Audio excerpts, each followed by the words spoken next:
नमस्कार, मैं हूं डॉक्टर भारती मक्कर। स्वागत करती हूं आप सबका आयुरस हीलिंग हब में। फ्रेंड्स, आज जिस टॉपिक में मैं बात करूंगी वो बहुत इंपॉर्टेंट तो है ही, साथ ही साथ बहुत इमोशनल भी है। आज हम बात करेंगे कि जब बच्चों को सफेद दाग हो जाता है तो पेरेंट्स बहुत टेंशन में आ जाते हैं। समझ में नहीं आता कौन सा ट्रीटमेंट सेफ है, क्या खिलाएं और क्या अवॉइड करें, कैसे उनकी इमोशनल हेल्थ का भी ध्यान रखें।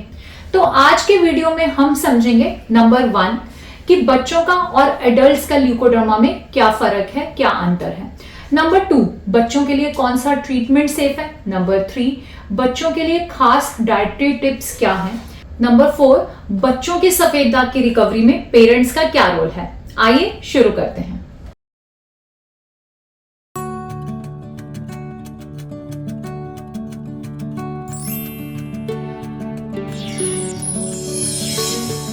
वीडियो के सबसे पहले पार्ट में समझते हैं कि बच्चों का ल्यूकोडर्मा एडल्ट्स के ल्यूकोडर्मा से कैसे अलग है, इन दोनों में क्या फर्क है। नंबर 1, बच्चों की स्किन और इम्यूनिटी डेवलपिंग स्टेज में होती है, तो जब ल्यूकोडर्मा इन्हें होता है कई बार बहुत तेजी से फैलता है। नंबर 2, बच्चों का स्पेशली छोटे बच्चों का डाइजेस्टिव सिस्टम भी वीक होता है, तो बहुत संभल के दवाई देने की जरूरत है। कौन सी दवाई बच्चे पचा सकते हैं और कौन सी नहीं, इसका भी ध्यान देना होता है। नंबर 3, बच्चों में क्योंकि इम्यूनिटी अभी डेवलपिंग स्टेज पर होती है, दाग कई बार बहुत तेजी से बढ़ते हैं। लेकिन अच्छी बात यह है कि बच्चों में आयुर्वेद में स्पेशली ऐसा बताया हुआ है कि बच्चों को जो चीज की आदत डालो वो वैसा ही रिजल्ट, उनकी बॉडी जो है जल्दी साथ में हो जाती है उस चीज के साथ। तो बच्चों में रिजल्ट का फायदा, दवा का फायदा भी जल्दी दिखता है, इसलिए कंट्रोल भी जल्दी आता है। नंबर 4, बच्चों में स्ट्रेस के चांसेस भी कम होते हैं। छोटी उम्र में तो ये पता भी नहीं होता कि ये सफेद दाग क्या है, तो उससे रिलेटेड कोई टेंशन, कोई चिंता उन्हें नहीं होती, इसलिए भी उनकी रिकवरी फास्ट होती है। इस तरह से बच्चों का ल्यूकोडर्मा ज्यादा डेलिकेट होता है और उन्हें ज्यादा जेंटल केयर की भी जरूरत होती है। सेक्शन 2, बच्चों के लिए सेफ ट्रीटमेंट कौन सा है। सबसे पहले तो मैं ये बताना चाहूंगी, कोई भी ट्रीटमेंट जिससे आपको अंदरूनी कोई नुकसान हो, जैसे कि लिवर पे इफेक्ट आए, बच्चों की ग्रोथ पे इफेक्ट आए, कई बार छोटे बच्चों को रिप्रोडक्टिव हेल्थ इश्यूज हो जाते हैं, आगे चल के उनके रिप्रोडक्टिव ऑर्गन्स डेवलप नहीं हो पाते, या कुछ दवाइयां ऐसी भी होती हैं जो उनको डायबिटीज कर देती हैं। तो इस तरह की कोई भी दवाई सफेद दाग को ठीक करते हुए नहीं लेनी चाहिए जो आपको इंटरनली खराब कर दे।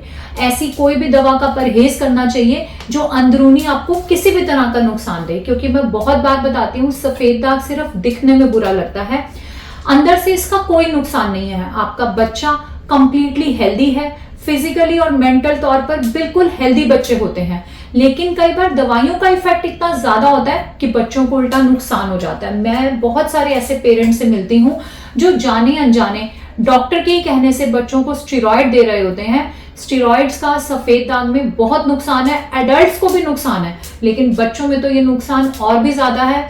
तो स्टेरॉइड्स या कोई भी ऐसी दवाइयां अपने बच्चों को बिल्कुल मत दें जो कि उन्हें इंटरनली नुकसान करें। इस बात की जानकारी एज अ जागरूक पेरेंट हर किसी को होनी चाहिए। नंबर 2, आप इसके लिए आयुर्वेदिक थेरेपीज का इस्तेमाल कर सकते हैं। आयुर्वेदिक ट्रीटमेंट बहुत ही जेंटल होता है। बच्चों के लिए हम और भी सेफ मेडिसिन यूज करते हैं। बहुत सारी मेडिसिन तो हम ऐसे ही इस्तेमाल करते हैं सफेद दाग में जो हम हेल्दी बच्चों को भी आराम से दे सकते हैं, उनको देने से भी कोई दिक्कत नहीं आएगी। बल्कि सफेद दाग के लिए अगर मैं किसी बच्चे को ट्रीटमेंट देती हूँ तो उसकी बाकी प्रॉब्लम्स, मान लीजिए कि उसकी मेमोरी थोड़ी वीक हो या कहीं कहीं उसकी ग्रोथ में कोई प्रॉब्लम हो, वो सब इश्यूज भी हम साथ साथ ठीक करते हैं। उसका डाइजेस्टिव सिस्टम ठीक करते हैं, जिससे बच्चे की ओवरऑल ग्रोथ या क्वालिटी ऑफ लाइफ जो है वो इम्प्रूव होती है। और ऐसे ही थेरेपीज, ऐसा ही ट्रीटमेंट आपको अपने बच्चे के लिए चूज करना चाहिए। नेक्स्ट सेक्शन में बात करेंगे डाइटरी टिप्स के बारे में। डाइट तो सफेद दाग की वही है जो मैं अक्सर अपने वीडियोस में भी बताती हूँ, खट्टा बिल्कुल नहीं खाना है, किसी भी किस्म का खट्टा नहीं खाना है। लेकिन बच्चों की जब बात आती है तो कुछ एक बातों का खास ध्यान रखना है। नंबर 1, जब बच्चों की डाइट फॉलो करनी होती है तो बहुत जरूरी है कि बच्चों के सामने बाकी घर वाले भी ऐसी चीजें छोड़ दें या कम से कम उनके सामने ना खाएं। जैसे आम का सीजन आता है, अगर आप छोटे बच्चे के सामने, 4-5 साल के बच्चे के सामने आम खाएंगे और उसे भी आम पसंद है तो उसे कंट्रोल करना मुश्किल है। तो कोशिश करें कि अगर आपके बच्चे को ऐसी समस्या है तो एक साथ पूरा कुटुंब या पूरा परिवार जुड़कर इस समस्या का हल निकाले और सभी लोग वो खाने की चीजें छोड़ें। ज्वाइंट फैमिली में इसकी रिक्वायरमेंट ज्यादा होती है, क्योंकि ज्वाइंट फैमिली में इतने लोग सेक्रीफाइस करने के लिए कई बार तैयार नहीं होते, लेकिन ये बहुत जरूरी है। मैं कई बार पेरेंट्स को एग्जाम्पल देकर समझाती हूँ। जब पेरेंट्स मुझे कहते हैं कि इसकी बहन नहीं मानती, हम क्या करें, या बच्चे की भाई नहीं मान रहा, यानी कि जो उसके और बहन भाई हैं घर में उसी की उम्र के आसपास, वो ऐसी चीजें खाना चाहते हैं और बार बार खाना चाहते हैं जो बच्चे को मना है, तो मैं तो बताती हूँ कि जंक या जो नुकसानदायक चीजें हैं वो घर के बाकी बच्चों की भी आप बंद कराइए, ताकि उस बच्चे में हीन भावना की उत्पत्ति ना हो। इस चीज का हमें जरूर ध्यान रखना चाहिए। नंबर 2, ऐसी डाइट बच्चे की डाइट में जरूर शामिल करनी चाहिए जो उसकी ग्रोथ पे फर्क ना डाले। जैसे हम विटामिन सी खाने को मना करते हैं, लेकिन हम बहुत सारी ऐसी चीजें बताते हैं जो विटामिन सी जिनसे हमें मिलता है, जैसे कि हम लौकी का जूस कहते हैं, हम गाजर का जूस कहते हैं। तो बच्चे को किसी ना किसी रूप में ये न्यूट्रिशन जरूर दें, ताकि उनकी ग्रोथ में कोई दिक्कत ना आए। उन्हें और भी बहुत सारे जैसे सीड्स हैं, सीताफल या सूरजमुखी के सीड्स हैं, इनका भी सेवन बच्चों को कराते रहना चाहिए। आप ड्राई फ्रूट्स का सेवन बच्चों को जरूर कराएं, क्योंकि हेल्दी चीजों में एक दो चीजें मना है। एक तो कुछ फ्रूट्स मना है, उसकी जगह आप ड्राई फ्रूट्स और सीड्स का सेवन कराएं। और दही मना है, तो उसके लिए आप बच्चे को दूध देते रहें। दूध सफेद दाग में मना नहीं है। बहुत सारे पेरेंट्स ये सोचते हैं कि हम दूध मना कर देते हैं या दूध मना होता है, इसमें ऐसा बिल्कुल भी नहीं है। आप दूध और खाने में 2 घंटे का अंतर रख के दूध का सेवन बच्चे को जरूर कराएं। Section 4, psychological support for kids. बच्चों को सफेद दाग में ट्रीट कराना, बच्चों का डाइट फॉलो कराना या बच्चों को सफेद दाग हो जाना एक बहुत बड़ा इमोशनल चैलेंज भी है।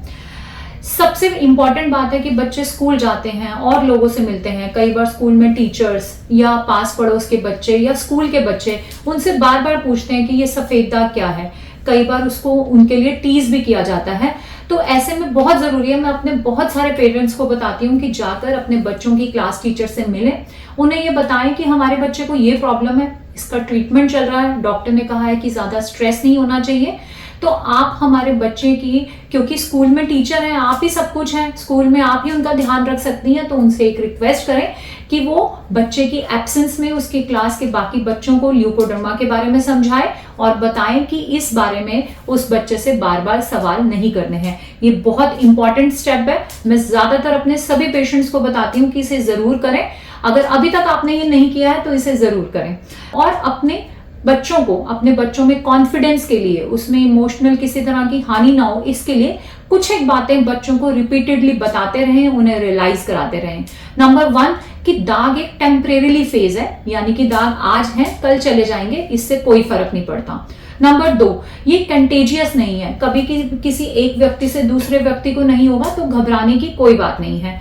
नंबर 3 कि उन बच्चों को ये भी बताएं कि ये बच्चे बिल्कुल नॉर्मल हैं, इसमें कोई भी अलग बात नहीं है। और नंबर 4, उन्हें साथ ही बताएं कि लोगों को इसकी जानकारी कम है, इसलिए लोग इसके बारे में ज्यादा पूछते हैं, क्योंकि उन्हें सही तरह से इस बारे में पता नहीं है। और वीडियो के लास्ट सेक्शन में हम चर्चा करेंगे कि बच्चों की सफेद दाग की रिकवरी में पेरेंट्स का क्या रोल है। बच्चों में सफेद दाग की रिकवरी में सबसे बड़ा रोल पेरेंट्स का ही है। सबसे पहले तो मैं अपने हर एक पेरेंट्स को बताना चाहती हूँ जिनके भी बच्चों को सफेद दाग है, कि वो बच्चों के सामने बार बार इसकी डिस्कशन ना करें। मैं ये बहुत अच्छे से समझती हूँ कि हमारे बच्चे को कोई भी प्रॉब्लम हो जाए तो उसकी हमें बहुत चिंता सताती है, और सफेद दाग में तो ये चिंता कई गुना बढ़ जाती है। लेकिन अगर आप बच्चे के सामने बार बार ये डिस्कस करते हैं तो बच्चा इमोशनली वीक होता है और उसे ऐसी फीलिंग आती है कि ना जाने उसे क्या हो गया है, अब ये कभी ठीक होगा या नहीं, या इसकी वजह से उसके पेरेंट्स भी परेशान हैं, और वो खुद को कहीं ना कहीं गिल्ट फीलिंग में ले जाता है। छोटे बच्चे, स्पेशली गर्ल्स, अपनी ये फीलिंग एक्सप्रेस भी नहीं करती हैं, लेकिन वो ऐसा समझना शुरू कर देती हैं कि शायद मेरी वजह से मेरे पेरेंट्स बहुत परेशान हैं, घर में सब डिस्टर्ब है। तो आपको बच्चों के सामने बार बार डिस्कस नहीं करना है, उनके सामने हमेशा पॉजिटिव रहना है, ऐसा ही एटीट्यूड रखना है कि ये एक स्किन प्रॉब्लम है, ये डाइट फॉलो करेंगे, ऐसा ऐसे दवाई खाएंगे तो ये ठीक हो जाएगी। नंबर 2, बच्चों की मेडिसिन और डाइट का रेगुलर फॉलोअप करना है, इसमें कोई लापरवाही की जगह नहीं है। कई बार बच्चों की रिकवरी बहुत अच्छी आती है, पेरेंट्स लापरवाह हो जाते हैं और दाग वापस से बढ़ने लगते हैं। नंबर 3, बच्चों की छोटी छोटी प्रोग्रेस को सेलिब्रेट करना चाहिए। कहीं पे रिकवरी आ रही है उसको बार बार दिखाना चाहिए ताकि बच्चों में पॉजिटिविटी आए। कई पेरेंट्स क्या होते हैं, रिकवरी आए हुए दाग को देखते नहीं है और कहीं जहां रिकवरी नहीं होती उसी को बार बार गिनाते हैं। बच्चों को ऐसा बिल्कुल नहीं करना, बल्कि थोड़ी रिकवरी को भी सेलिब्रेट करना चाहिए, बताना चाहिए कि आप जो मेहनत कर रहे हैं, दवा खा रहे हैं, परहेज कर रहे हैं, उसके रिजल्ट हमें मिल रहे हैं, ताकि बच्चे में पॉजिटिविटी का संचार हो। नंबर 4, बहुत ही इंपॉर्टेंट बात, बिना डॉक्टर के सलाह के नेट में देखकर या सोशल मीडिया में देखकर कोई भी एक्सपेरिमेंट अपने बच्चे की स्किन के साथ ना करें। ये बहुत ही नुकसानदायक साबित होता है। कई बार पेरेंट्स मेरे सामने बच्चों को लेकर आते हैं कि हमने ये लगाकर धूप लगा लिया, ऐसा देखा था, ऐसा एक रील में देखा था, और उनसे उनकी बच्चों की स्किन जल भी जाती है, कई बार दाग बढ़ भी जाते हैं। ऐसा आपको बिल्कुल नहीं करना है, इसका ध्यान रखना है। तो इस तरह से आज मैंने ट्राई किया है कि अपनी आज की इस वीडियो में मैं आपको बता पाऊं कि अगर आपके घर में बच्चे हैं और उन्हें भी सफेद दाग हैं तो उन्हें आप कैसे हैंडल करें। आशा करती हूं आपको ये वीडियो पसंद आई होगी, और साथ ही मैं एक रिक्वेस्ट करती हूं कि अगर आपके घर में बच्चे हैं और उनके सफेद दाग ठीक करने में जो सबसे बड़ा चैलेंज आप फेस कर रहे हैं वो कमेंट बॉक्स में लिखकर मेरे से शेयर करें, ताकि मैं उसे समझ सकूं और आपको आगे उसके ऊपर भी गाइडेंस दे सकूं। मिलते हैं अगले वीडियो में एक नए टॉपिक के साथ। तब तक के लिए आयुर्वेद अपनाएं, स्वस्थ रहें, खुश रहें। धन्यवाद।